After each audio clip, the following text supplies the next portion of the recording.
Hello friends, welcome to Jenivita creations. ಇವತ್ತಿನ design ಹಾಕೋದಕ್ಕೆ ಕಮಲ್ ಕಡಾಯಿ ಥ್ರೆಡನ್ನು ತಗೊಂಡಿದ್ದೀನಿ. ನಿಡಲ್ ಬಂದು 10.075 mm ತಗೊಂಡಿದ್ದೀನಿ. 11 ಆದರೂ ಆಗುತ್ತೆ. ಇದನ್ನು ನಾನು ಲೇಸಿಗೆ ಹಾಕಿ ತೋರಿಸ್ತಾ ಇದ್ದೀನಿ. ರೈಟ್ ಸೈಡಿಂದ ಹಾಕ್ತಾ ಇದ್ದೀನಿ. ಯಾರಿಗೆಲ್ಲ ಕುಚ್ಚು ಇಷ್ಟ ಇರಲ್ವೋ ಅವರು ಈ ರೀತಿ ಬಾರ್ಡರ್ ಡಿಸೈನ್ ರೀತಿಯಾಗಿ ಹಾಕ್ಕೊಳ್ಬೋದು. ನಾನಿಲ್ಲಿ 2 ಟೈಮ್ಸ್ ಲಾಕ್ ಮಾಡ್ಕೊಳ್ತಿದ್ದೀನಿ ಫ್ರೆಂಡ್ಸ್. 2 ಸಲ ಲಾಕ್ ಮಾಡೋದ್ರಿಂದ ಅದು ಬಿಚ್ಚೋಗೋದಿಲ್ಲ, ಸೆಕ್ಯೂರ್ ಆಗಿರುತ್ತೆ ಅಂತ ಅಷ್ಟೇ. 2 ಸಲ ಲಾಕ್ ಆದ ತಕ್ಷಣವೇ ನಾನು ಸ್ವಲ್ಪ ಥ್ರೆಡ್ನ ಮೇಲೆತ್ತಿ ಒಂದು ಬೀಡನ್ನ ಹಾಕ್ತಾಯಿದ್ದೀನಿ.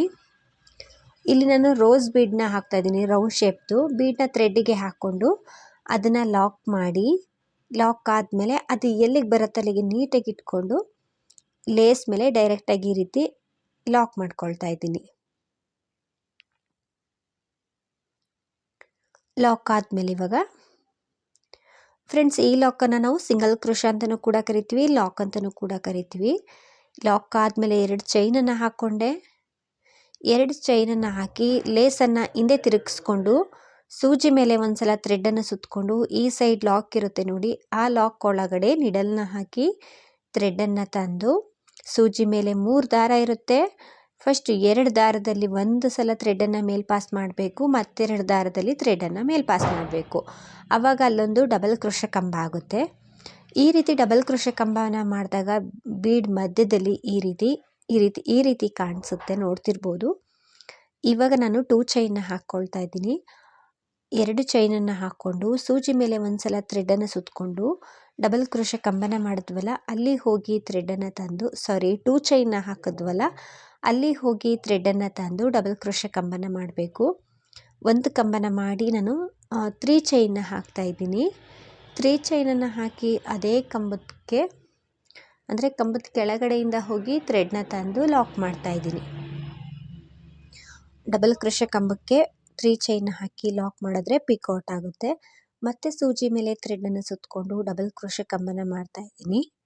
ಡಬಲ್ ಕ್ರೋಶ ಕಂಬ ಆದಮೇಲೆ 3 ಚೈನ್ನ ಹಾಕಬೇಕು. 3 ಚೈನ್ನ ಹಾಕಿ ಅದೇ ಡಬಲ್ ಕ್ರೋಶ ಕಂಬಕ್ಕೆ ಅಂದರೆ ಕಂಬದ ಹಿಂದೆಯಿಂದ ಹೋಗಿ ಥ್ರೆಡ್ನ ತಂದು ಲಾಕ್ ಮಾಡಿದ್ರೆ ಪಿಕೌಟ್ ಆಗುತ್ತೆ. ಮತ್ತೆ ಸೂಜಿ ಮೇಲೆ ಥ್ರೆಡನ್ನು ಸುತ್ತಕೊಳ್ತೀನಿ. ಆ 2 ಚೈನ್ ಗ್ಯಾಪಲ್ಲೇ ಹೋಗಿ ಥ್ರೆಡನ್ನು ತಂದು ಡಬಲ್ ಕ್ರೋಶ ಕಂಬನ ಮಾಡ್ತಾ ಇದ್ದೀನಿ. ಕಂಬ ಆದಮೇಲೆ 3 ಚೈನ್ನ ಹಾಕಬೇಕು. 3 ಚೈನ್ನ ಹಾಕಿ ಅದೇ ಡಬಲ್ ಕ್ರೋಶ ಕಂಬದ ಕೆಳಗಡೆ ಹೋಗಿ ಥ್ರೆಡ್ನ ತಂದು ಲಾಕ್ ಮಾಡಿದ್ರೆ ಪಿಕೌಟ್ ಆಗುತ್ತೆ. 3 ಪಿಕೌಟ್ಗಳಾಗಿದೆ. ಇವಾಗ 4ನೇ ಡಬಲ್ ಕ್ರೋಶ ಕಂಬನ ಮಾಡ್ತಾ ಇದ್ದೀನಿ. ಕಂಬ ಆದಮೇಲೆ 3 ಚೈನ್ನ ಹಾಕಬೇಕು, ಅದೇ ಕಂಬಕ್ಕೇ ಲಾಕ್ ಮಾಡಬೇಕು. ಈ ರೀತಿ 4 ಪಿಕೌಟ್ಗಳನ್ನ ಮಾಡ್ಕೊಂಡಿದ್ದೀನಿ. 4 ಪಿಕೌಟ್ಗಳಾದಮೇಲೆ ಅದನ್ನು ಸ್ಟ್ರೈಟಾಗಿ ಇಟ್ಕೊಂಡು ಅದು ಎಲ್ಲಿಗೆ ಬರುತ್ತೆ ಅಲ್ಲಿಗೆ ನೋಡಿಕೊಂಡು ಲಾಕ್ ಮಾಡ್ತಾ ಇದ್ದೀನಿ.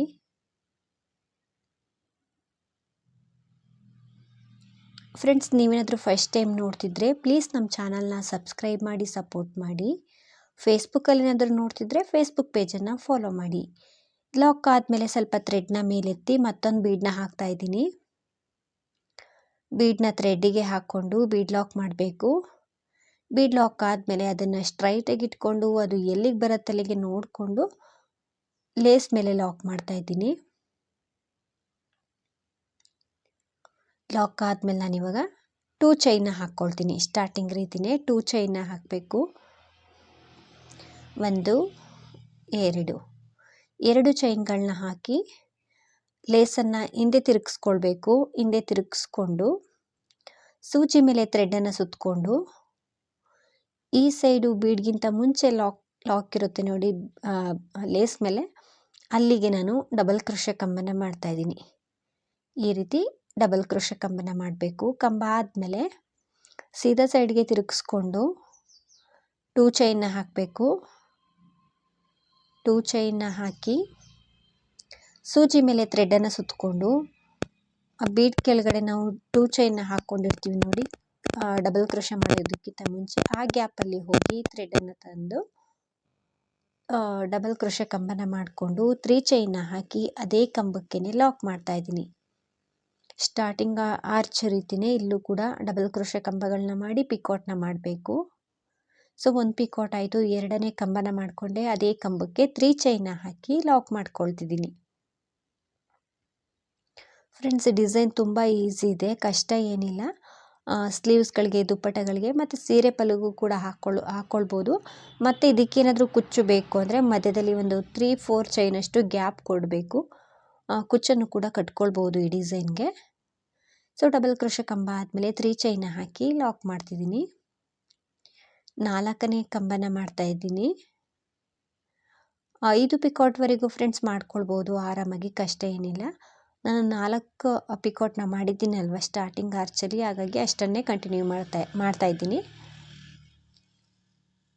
ಸೊ ಸ್ಟಾರ್ಟಿಂಗ್ ರೀತಿಯೇ ಸೆಕೆಂಡ್ ಒನ್ ಆರ್ಚನ್ನು ಕೂಡ ರೆಡಿ ಮಾಡ್ಕೊಂಡಿದ್ದೀನಿ. ಅದು ಎಲ್ಲಿಗೆ ಬರುತ್ತೆ ಅಲ್ಲಿಗೆ ನೋಡಿಕೊಂಡು ಲಾಕ್ ಮಾಡ್ತಾ ಇದ್ದೀನಿ. ಲಾಕ್ ಆದಮೇಲೆ ಇವಾಗ ನಾವು ಬೀಡನ್ನ ಹಾಕಬೇಕು. ಸ್ವಲ್ಪ ಥ್ರೆಡ್ನ ಮೇಲೆತ್ತಿ ಮತ್ತೊಂದು ಬೀಡನ್ನ ಹಾಕ್ಕೊಳ್ತೀನಿ. ಇಲ್ಲಿ ನೀವು ಬೀಡ್ಗಳನ್ನ ಸ್ವಲ್ಪ ಬಿಗ್ ಸೈಜಲ್ಲಿ ತೊಗೊಂಡ್ರೆ ಆರ್ಚು ಕೂಡ ಬಿಗ್ ಸೈಜಲ್ಲಿ ಬರುತ್ತೆ. ಆವಾಗ ಪಿಕೋಟ್ ಇದೆಯಲ್ವ ಅದು ಕೂಡ ಜಾಸ್ತಿ ಆಗ್ಬೋದು, ನೋಡಿಕೊಂಡು ಹಾಕ್ಕೊಳ್ಳಿ. ಸೊ ಬೀಡನ್ನ ಥ್ರೆಡ್ಡಿಗೆ ಹಾಕ್ಕೊಂಡು ಲಾಕ್ ಮಾಡಿ ನಂತರ ಲೇಸ್ ಮೇಲೆ ಲಾಕ್ ಮಾಡಿಕೊಂಡೆ. ಲೇಸ್ ಮೇಲೆ ಲಾಕ್ ಆದಮೇಲೆ ನಾನು ಇವಾಗ 2 ಚೈನ್ನ ಹಾಕ್ಕೊಳ್ತೀನಿ.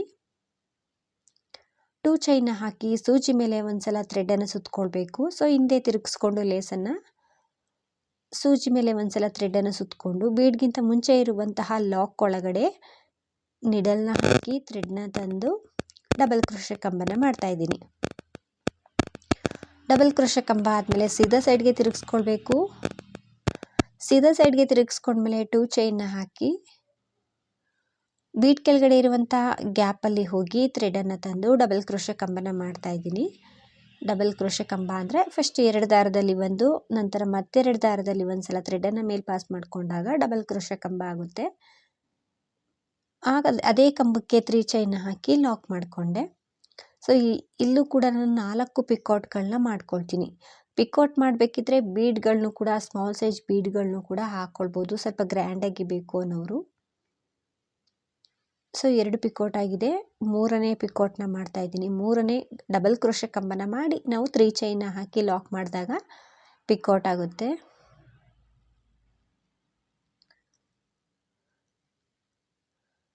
ಮೂರು ಪಿಕಾಟ್ ಆಗಿದೆ. 4ನೇ ಕಂಬನ ಮಾಡ್ತಾ ಇದ್ದೀನಿ. 4ನೇ ಕಂಬನ ಮಾಡಿ 3 ಚೈನ್ನ ಹಾಕಬೇಕು. 3 ಚೈನ್ನ ಹಾಕಿ ಅದೇ ಕಂಬಕ್ಕೇ ಲಾಕ್ ಮಾಡಬೇಕು. ಸೊ ಕರೆಕ್ಟಾಗಿ ಇಲ್ಲೂ ಕೂಡ 4 ಪಿಕಾಟ್ ಆಯಿತು. ನೋಡ್ತಿರ್ಬೋದು 4 ಪಿಕಾಟ್ಗಳನ್ನ ಮಾಡಿದ್ದೀನಿ. ಕುಚ್ಚು ಬೇಕು ಅಂದರೆ ಈ ರೀತಿ 3 ಆರ್ಚನ್ನು ಮಾಡಿಕೊಂಡು ಮಧ್ಯದಲ್ಲಿ ಒಂದು 3-4 ಚೈನ್ಗಳನ್ನ ಹಾಕಿ ಲಾಕ್ ಮಾಡಿಕೊಂಡ್ರೆ ಈ ಡಿಸೈನ್ಗೂ ಕೂಡ ನೀವು ಕುಚ್ಚನ್ನು ಕಟ್ಕೊಳ್ಬೋದು. ಈ ರೀತಿ ಕಾಣಿಸುತ್ತೆ ಫ್ರೆಂಡ್ಸ್. ಇದೇ ರೀತಿ ಸ್ವಲ್ಪ ದೂರ ಹಾಕಿ ತೋರಿಸ್ತೀನಿ ಹೇಗೆ ಕಾಣಿಸುತ್ತೆ ಅಂತ. ಸೊ ತುಂಬ ಚೆನ್ನಾಗಿ ಬಂದಿದೆ, ನೀಟಾಗಿ ಫಿನಿಶಿಂಗ್ ಬರುತ್ತೆ ಫ್ರೆಂಡ್ಸ್. ನೋಡ್ತಿರ್ಬೋದು ನಾನು ಸ್ವಲ್ಪ ದೂರ ಹಾಕ್ಕೊಂಡು ಬಂದಿದ್ದೀನಿ. ಸೊ ತುಂಬ ಚೆನ್ನಾಗಿ ಬಂದಿದೆ. ಸೊ ಕೊನೆಯಲ್ಲೂ ಆರ್ಚ್ ಎಲ್ಲ ಕಂಪ್ಲೀಟ್ ಆದಮೇಲೆ 2 ಸಲ ಸಿಂಗಲ್ ಕ್ರೋಶನ ಮಾಡಿದ್ದೀನಿ ಲೇಸ್ ಮೇಲೆ. ಎಕ್ಸ್ಟ್ರಾ ಒಂದು 2-3 ಚೈನನ್ನು ಹಾಕಿ ಥ್ರೆಡನ್ನು ಕಟ್ ಮಾಡ್ಕೊಳ್ತಿದ್ದೀನಿ. ಥ್ರೆಡನ್ನು ಕಟ್ ಮಾಡಿ ನೀಡಲ್ಲ ನಮ್ಮ ಸೈಡ್ ಹಿಡಿದ್ರೆ ಅದು ಟೈಟಾಗಿ ಕೂರುತ್ತೆ. ಸ್ವಲ್ಪ ಹಿಂದೆ ಗಮ್ ಹಾಕಿ ನೀಟಾಗಿ ಅಂಟಿಸ್ಕೊಳ್ಬೇಕು. ಈ ರೀತಿ ಕಾಣಿಸುತ್ತೆ ಡಿಸೈನು. ಸೊ ತುಂಬ ಚೆನ್ನಾಗಿ ಬಂದಿದೆ ಫ್ರೆಂಡ್ಸ್. ನೀವೊಮ್ಮೆ ಟ್ರೈ ಮಾಡಿ. ಈವನ್ ಬಿಗಿನರ್ಸು ಕೂಡ ಟ್ರೈ ಮಾಡ್ಬೋದು, ಕಷ್ಟ ಏನಿಲ್ಲ ಫ್ರೆಂಡ್ಸ್. ಈ ಡಿಸೈನ್ ಎಲ್ರಿಗೂ ಕೂಡ ಇಷ್ಟ ಆಗಿದೆ ಅಂದ್ಕೊಳ್ತೀನಿ. ನೀವೇನಾದರೂ ಫಸ್ಟ್ ಟೈಮ್ ನೋಡ್ತಿದ್ರೆ ಹೊಸಬ್ರಾಗಿದ್ದರೆ ಪ್ಲೀಸ್ ನಮ್ಮ ಚಾನಲ್ನ ಸಬ್ಸ್ಕ್ರೈಬ್ ಮಾಡಿ. ಹಾಗೆಯೇ ಫೇಸ್ಬುಕ್ಕಲ್ಲಿ ಏನಾದರೂ ನೋಡ್ತಿದ್ರೆ ಫೇಸ್ಬುಕ್ ಪೇಜನ್ನು ಫಾಲೋ ಮಾಡಿ. ಈ ಡಿಸೈನ್ ಹೇಗಿದೆ ಅಂತ ಕಮೆಂಟ್ ಮೂಲಕ ತಿಳಿಸಿ. ಆದಷ್ಟು ವಿಡಿಯೋನ ಲೈಕ್ ಮಾಡಿ, ಶೇರ್ ಮಾಡಿ. ನೀವೊಮ್ಮೆ ಟ್ರೈ ಮಾಡಿ. ತುಂಬ ಸಿಂಪಲ್ಲಾಗಿ ಹಾಕ್ಕೊಳ್ಳುವಂಥ ಡಿಸೈನು. ಕುಚ್ಚು ಬೇಕು ಅಂದರೆ ನೀವು ಮಧ್ಯದಲ್ಲಿ ಗ್ಯಾಪನ್ನು ಕೊಟ್ಟು ಹಾಕ್ಕೊಳ್ಬೋದು. ಬಿಗಿನರ್ಸು ಕೂಡ ಟ್ರೈ ಮಾಡ್ಬೋದು, ಕಷ್ಟ ಏನಿಲ್ಲ. ತುಂಬ ಅಂದರೆ ತುಂಬಾ ಈಸಿ ಇದೆ. ಕೇವಲ ಒಂದೇ ಸ್ಟೆಪ್ಪಲ್ಲಿ ಫಾಸ್ಟಾಗಿ ಕೂಡ ಹಾಕ್ಕೊಳ್ತಾ ಹೋಗ್ಬೋದು. Thank you for watching. Thank you.